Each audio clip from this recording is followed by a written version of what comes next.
Como é que você analisa o momento atual de Bolsonaro? Muita gente está criticando, e eu vi até muita gente de direita dizer assim, não, acho que o presidente está errado. O presidente tá muito esperando o que é que vai acontecer. Ele deveria estar dando uma resposta, principalmente para quem está na frente dos quartéis, para quem está defendendo. O presidente, muita gente diz que o presidente Bolsonaro está num processo de depressão grave, enfim, que não aceitou a derrota, que não vai passar a faixa presidencial para Lula, enfim. Você já falou que acha que o processo não vai ficar assim. Mas você acha que Bolsonaro, nesse momento, ele tá agindo de forma correta ou é o normal mesmo? Era isso que vai acontecer? Era isso que estava previsto ou você acha que é normal que tá acontecendo? Rafael, eu acho engraçado, o pessoal comenta isso, né? Assim, né? A imprensa, mas... quando ele falava demais. Agora que não fala, o cara tá falando de menos. Né? Porque a gente acostumou com ele falando, né? E aí quando ele calou, a gente fica querendo que ele fale. Fica com medo, né? Fica com medo. É que vai falar, né? Mas não, ele tá trabalhando como deve trabalhar. Claro que ele tá analisando todos os cenários, tá? Aceitar a forma que foi feita é muito difícil.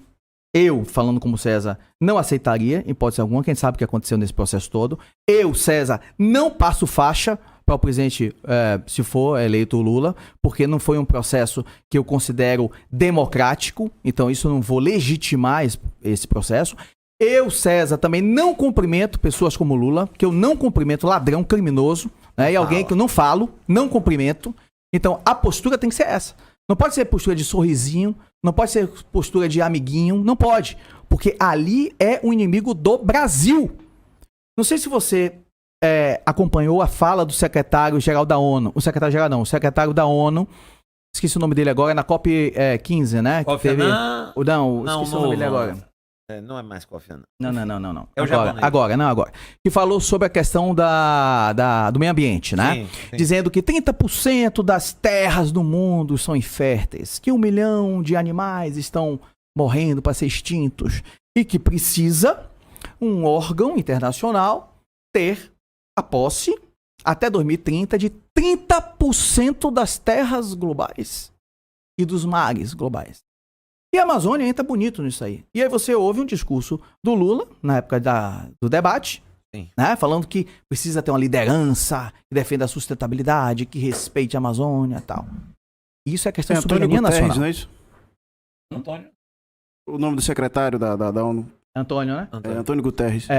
Então, falando que precisa ter uma liderança dessa. A gente tá falando de soberania nacional. A gente tá falando de um país como o Brasil, que na década de 70, de 80, o Cerrado, irmão, era quase um semiárido. Sabe o que aconteceu? Eles mandaram mais de 3 mil funcionários no Brasil todo, foi formada a Embrapa, e no retorno, fertilizaram, mudaram a tecnologia de agricultura, e hoje o Brasil, naquela época, era importador de comida. Hoje o Brasil é exportador. De cada 5 pratos, um é brasileiro. Então isso foi tecnologia, foi vontade, foi iniciativa na época, do regime militar, inclusive. Foi iniciativa, e hoje o Brasil, ele exporta comida para o mundo. Nosso terreno hoje é um dos mais férteis do mundo. E nós preservamos muito mais que a Europa e que os Estados Unidos. Então, se eles estão falando sobre defesa, eles não podem falar do Brasil. Agora, o que eles estão fazendo isso é estratégia geopolítica. A gente não pode, tem que ter muito cuidado com o governo que se alinha com a estratégia geopolítica. Isso é questão de soberania nacional. Então, todo um trabalho que está sendo feito hoje, que fica em silêncio, ninguém comenta nada, é algo a longo prazo. Então, isso são coisas importantes que a gente precisa estar atento o tempo todo. Você vê o Lula aliado do Castilho, que foi preso agora, né? Lá do Peru. Aliado a Kirchner, que foi preso agora, né? Foi presa não, foi condenada agora. Condenada. A vice-presidente da Argentina, agora. Cristina Kirchner. Exatamente. Então, todo um cenário da América Latina, do bloco comunista, sócio-comunista, onde você vai ter o Brasil, vai ser um grande financiador. Então, isso tem que ter muito cuidado e a gente vê. Se fosse um processo, diga você, viu, Matheus, tranquilamente, democrático, transparente, meu irmão, eu não estaria falando isso aqui, mas não foi. A gente precisa de transparência. Infelizmente, a política no Brasil nos últimos anos tem sido uma farsa.